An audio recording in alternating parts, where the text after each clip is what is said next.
o povo fora liberto, porque viera uma através das palavras do profeta messiânico Isaías.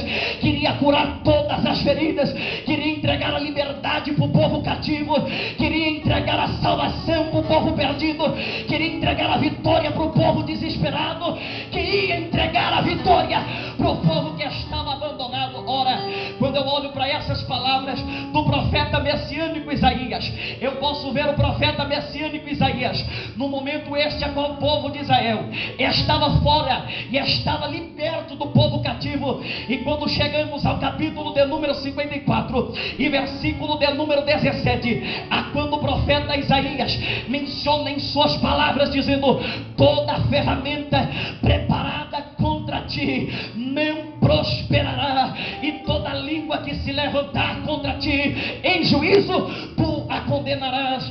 Esta é a herança dos servos do Senhor, e a sua justiça vem de mim, diz o Senhor. Ora, pastor Claudemir, quando eu estou falando dessas ferramentas a qual o profeta messiânico Isaías está falando, eu não estou falando de qualquer ferramenta, eu não estou falando de qualquer ferramenta, não estou falando de uma colher de um pedreiro, não estou falando de qualquer ferramenta como se fosse de um mecânico ou ferramentalista, não. Eu estou dizendo ferramentas que foram feitas para afetar a vida espiritual do crente. Ora, tem gente que chegou aqui e está vivendo uma fase, está vivendo uma era que está sendo afrontada por ferramentas espirituais, ferramenta do desespero, ferramenta da aflição, ferramenta da decepção, pessoas que são encaradas por dificuldades na vida, pessoas que são levadas por dificuldades na sua história. Ora, mas quem nunca,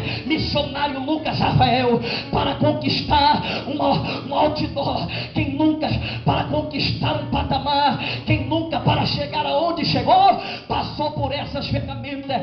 Todo mundo que chegou a algum lugar é porque tem história para contar, não caiu de paraquedas, tem história para falar, tem história para contar. E hoje tem pessoas que entraram dentro dessa vigília dizendo: a ferramenta ela foi preparada para acabar com a minha história, para acabar com a minha vida, para acabar com o meu chamado, para acabar com a minha família. A sua mente ficou cauterizada, ela aceitou a situação, ela aceitou o problema, ela aceitou a dificuldade. Por isso ela para na frente da cadeira, ela até se veste bonito, ela até se faz de bonito. A moça é tão bela quanto a Barbie.